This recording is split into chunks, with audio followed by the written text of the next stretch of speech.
Bonjour à tous, il est 13h02. On va pouvoir commencer cette 16e édition du webinaire Impact Recherche. Merci à tous les participants d'être déjà connectés, on est déjà 52, pour écouter aujourd'hui le docteur Athanasias Toupa du service d'endocrinologie, gynécologie et diabétologie pédiatrique de l'hôpital Necker. Le docteur Athanasias Toupa nous parlera des mystères de l'hypothyroïdie congénitale et des découvertes génétiques récentes. Il s'agit là du PHRC hypotigène coordonné par le professeur, j'ai oublié. Michel Pollack. Merci beaucoup. Les micros et les caméras sont coupés.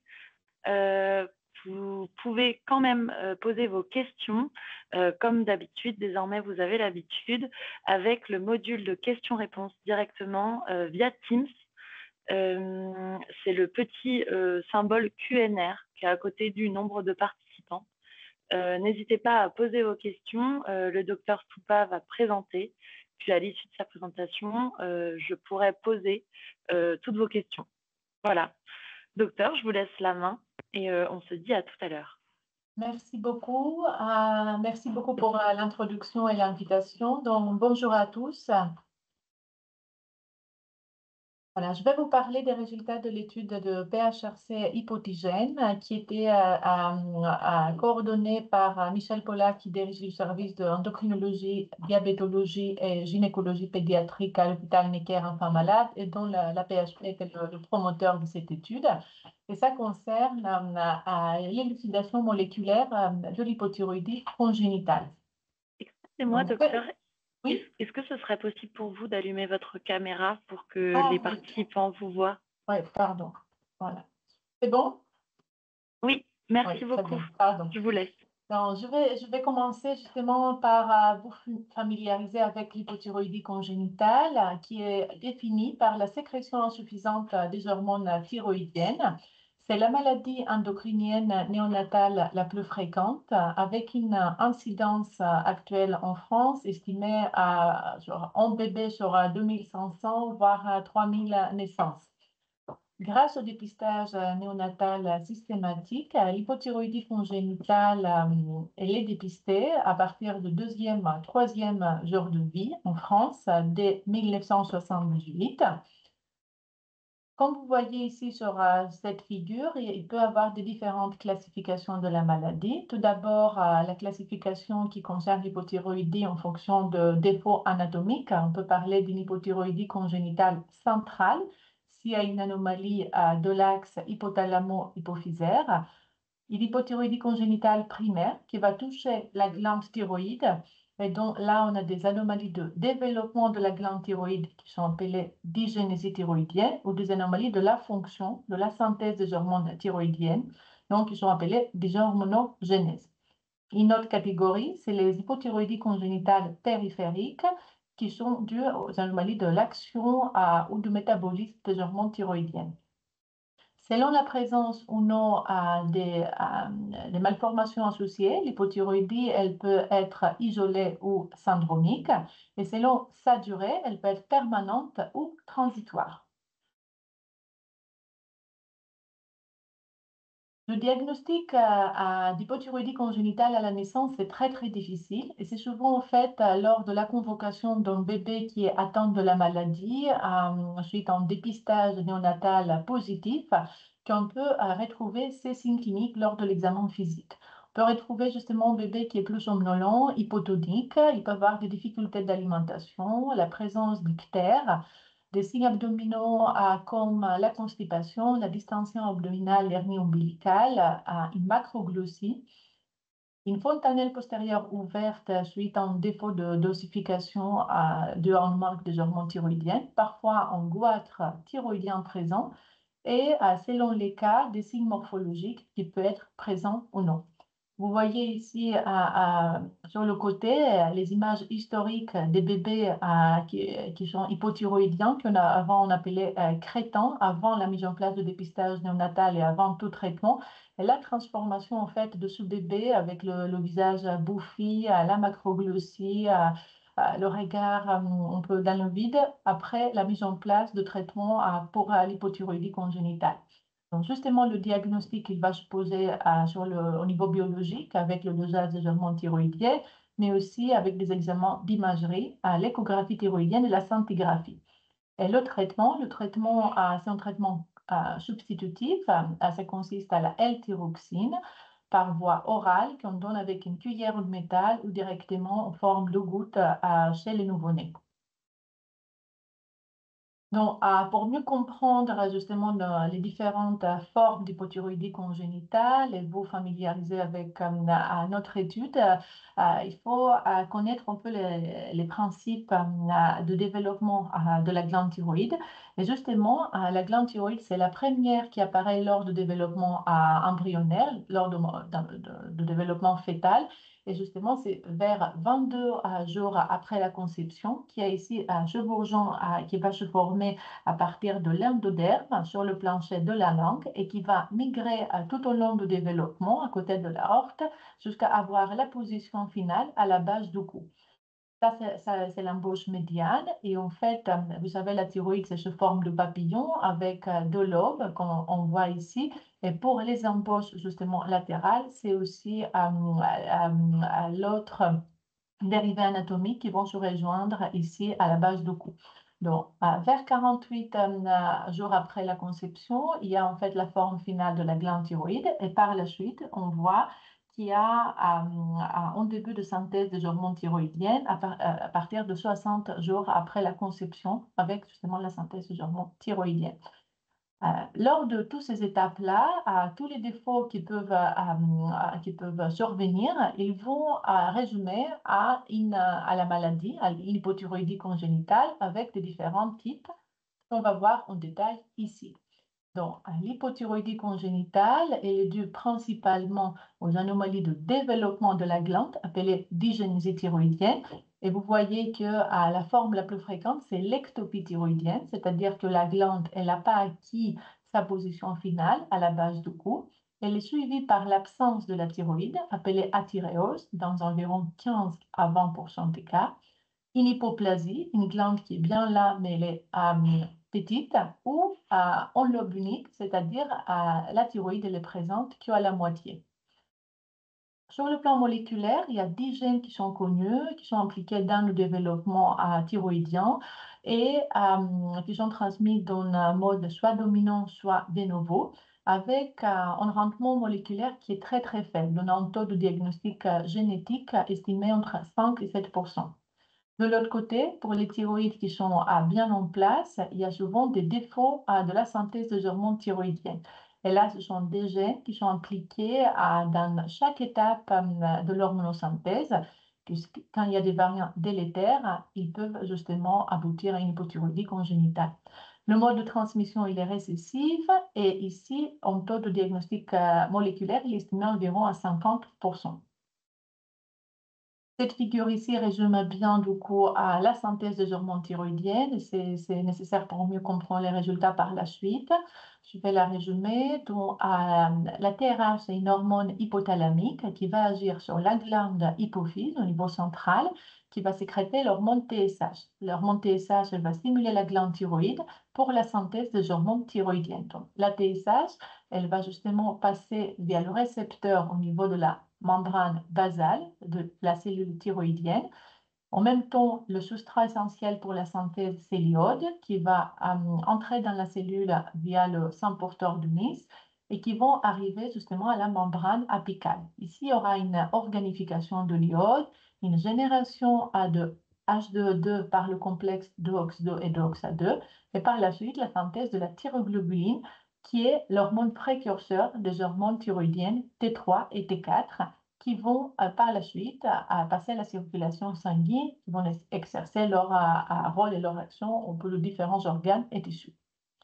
Donc, on connaît très peu justement sur l'élucidation moléculaire de l'hypothyroïdie congénitale et notamment les anomalies de développement de la glande.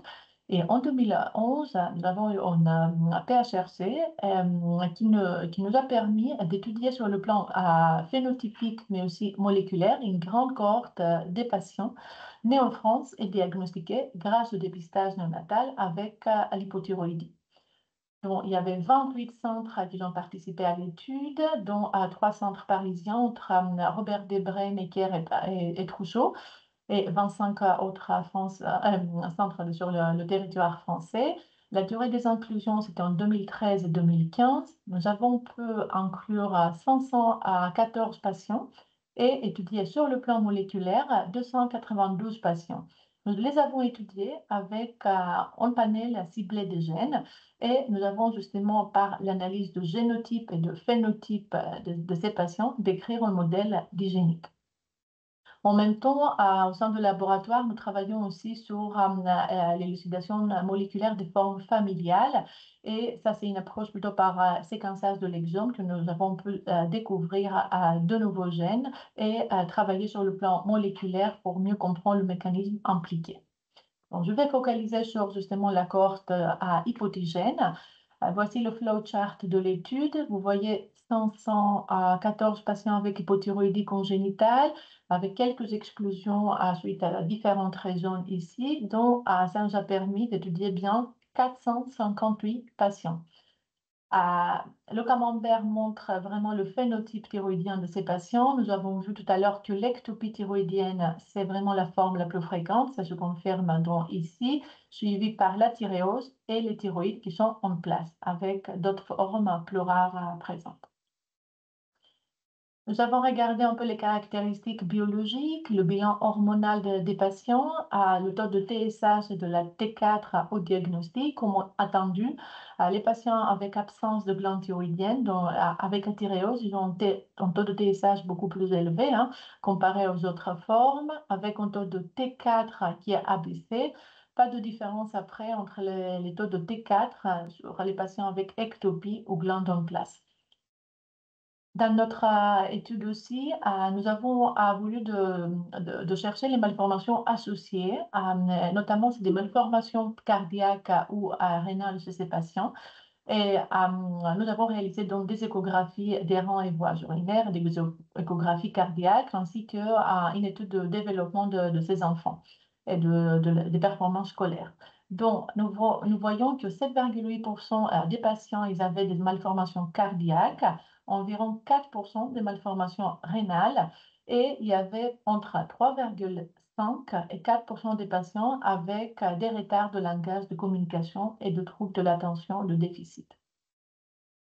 Concernant le travail sur le plan moléculaire, ça a été fait avec le développement d'un panel ciblé des gènes appelé HypoTissec, en collaboration avec les plateformes de l'Institut Imagine, notamment les plateformes de bioinformatique et de génomique. Ce panel, il avait à l'époque 78 gènes. Maintenant, on est beaucoup plus élargi. Et nous avons sélectionné des gènes qui étaient impliqués dans le développement de la glande thyroïde, dans la synthèse des hormones thyroïdiennes. Nous avons vu les gènes principaux avant, le transport, le métabolisme et l'action. Mais aussi, nous avons pu inclure des gènes dont il n'y a pas de variant encore décrit chez l'humain, mais nous avons des données expérimentales à notre laboratoire ou des gènes qui étaient validés dans des modèles animaux. Les différents filtres, ils ont été sélectionnés pour valider les variants retrouvés. Et de façon intéressante, nous voyons que voici, c'est des pédigris des différents patients et de leurs familles, que 16 familles sur les 292, ici on voit les 15 parce qu'il manquait des parents pour la dernière famille. En tout cas, 5,5% des cas des patients, ils avaient le modèle digénique, c'est-à-dire ils portaient en fait un variant dans un des gènes de développement, notamment le tube 1 ou d'autres gènes. Je ne pourrais pas entrer dans les détails, mais je peux répondre à vos questions. Et les gènes qui sont responsables pour la fabrication de H2E2, donc c'est des gènes DOX2 et DOXA2. Donc, c'est en faveur de ce modèle digénique. Et malheureusement, oui, ce modèle d'hygiénique, malheureusement, c'est très, très flou l'image. Ça a été confirmé par des études statistiques, mais aussi par des études fonctionnelles sur la lignée en théorie, la transfection des cellules avec des différents variants qu'on a pu retrouver chez les patients avec un défaut de la migration. Et ça, c'est en plus plus intéressant parce que la plupart des patients, ils avaient un phénotype d'ectopie. Bon, je vais mentionner de façon très brève, parce que ça aussi, ça a été dérivé de super chercheurs hypotigènes. C'est le gène TUB1 qui code pour la bêta-1 tubuline. Les bêta-tubulines et les alpha-tubulines forment les dimères des tubulines, et dont c'est vraiment les composants de microtubules. Les microtubules, ce sont des structures des cellules qui sont nécessaires pour le trafficking intracellulaire, pour la migration, mais aussi pour la séparation des chromosomes. Et dans une famille justement consanguine, dont avec deux enfants qui avaient une hypothyroïdie congénitale avec une ectopie et un autre enfant qui avait une hypoplasie, nous avons pu voir qu'il y avait des mutations à l'état homozygote ici dans ce gène-là. Le gène TUB1, à l'époque, il était seulement connu pour son rôle et son expression dans les plaquettes, avec des patients qui avaient des grosses plaquettes et aussi parfois on a un faible nombre de plaquettes, une thrombocytopénie. Par séquençage de sanguin, nous avons pu élucider d'autres variantes dans deux autres pédigrés. Et avec des études justement in vitro mais in vivo chez des souris qui étaient invalidées pour ce gène, TUB1, nous avons pu démontrer le rôle de ce gène, pas seulement dans les plaquettes, hein, c'est-à-dire dans la morphologie plaquettaire, mais aussi dans la fonction, parce que des patients, ils avaient une agrégabilité qui était plus élevée, les patients mutés, mais aussi dans la thyroïde, notamment en ce qui concerne le développement et la fonction. Donc, je vais résumer cette présentation avec tout ce qu'il reste à faire et à comprendre. Donc, je vais résumer avec cette figure-là qui résume un peu tout le travail qui est connu, notamment maintenant avec l'élucidation moléculaire de l'hypothyroïdie congénitale. Euh, Nous avons vu justement que pour les dysgénésies thyroïdiennes, seulement 5% de l'élucidation est présente, avec des causes oligogéniques, digéniques notamment comme notre modèle, hein, mais il peut y avoir d'autres facteurs qui restent à élucider, notamment des facteurs épigénétiques, des mutations à l'état somatique, des prédispositions germinales ou aussi le rôle de l'environnement sur l'augmentation de l'incidence de l'hypothyroïdie congénitale, notamment ces dernières années. Donc, je voudrais remercier toutes les équipes qui ont participé justement à ce PHR7, tous les médecins de santé participants, à tous les patients et les familles, à l'URC, à la PHP qui a promu l'étude, notamment Michel Paula qui dirige le service et le laboratoire et tous nos collaborateurs pour nos recherches sur l'hypothyroïdie congénitale. Bon, je vous remercie pour votre attention et je suis disponible pour toutes vos questions. Merci. Merci beaucoup, docteur. Il semblerait que pour l'instant, on n'ait pas de questions. D'accord. Soit vous avez été très clair, soit c'était peut-être un peu technique aussi Oui. pour permettre peut-être à nos participants de savoir quoi poser comme question. Peut-être pour démarrer, pour que d'autres aussi se sentent en mesure de poser des questions, je vais poser mes questions. Du coup, moi, je repars un peu d'un contexte plus global, puisque techniquement, je ne suis pas spécialiste dans votre domaine d'expertise. Néanmoins, est-ce que vous pensez que les résultats de l'étude ils justifieraient une évolution du dépistage génétique systématique chez les nouveau-nés? Oui, alors il y a deux choses en effet. Donc, comme j'ai expliqué, l'hypothyroïdie congénitale, ça fait partie des maladies qui font partie du dépistage néonatal hein, depuis la fin des années 70. On pourrait justement, parce que pour le dépistage néonatal, on parle beaucoup d'un dépistage génomique, notamment dans les années à venir, et notamment avec le projet Périgénomède qui va bientôt démarrer pour le dépistage génomique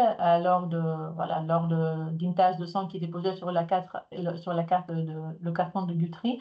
Mais après, ça dépendrait en fait des maladies. Je pense que l'hypothyroïdie congénitale, un dépistage génomique isolé, sans en fait faire de dépistage biochimique, ce ne serait pas suffisant parce que nous avons vu que Au niveau de l'ADN, malheureusement, il n'y a que 5% des Mm. causes, notamment pour les dysgénésies thyroïdiennes qu'on peut retrouver.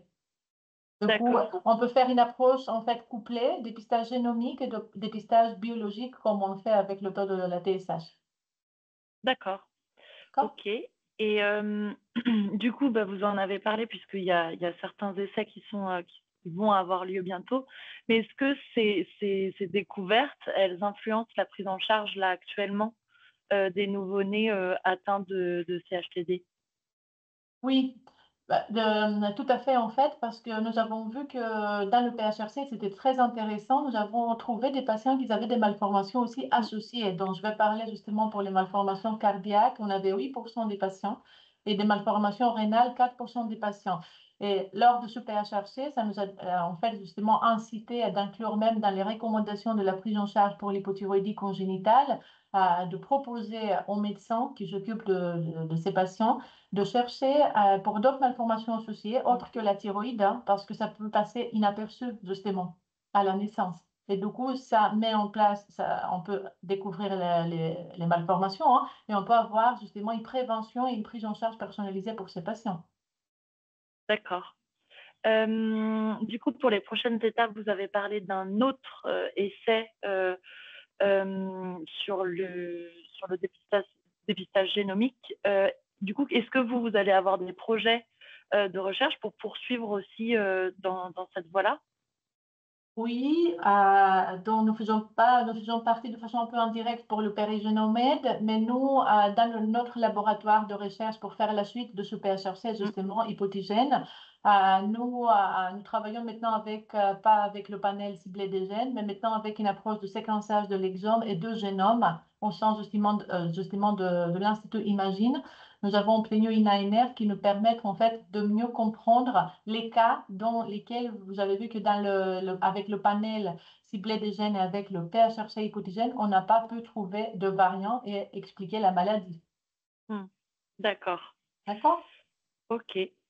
Est-ce que vous envisagez de vous insérer dans des projets qui seraient internationaux, qui seraient du coup sur des cohortes qui sont plus grandes, peut-être avec des populations génétiquement diverses, des profils génétiques différents?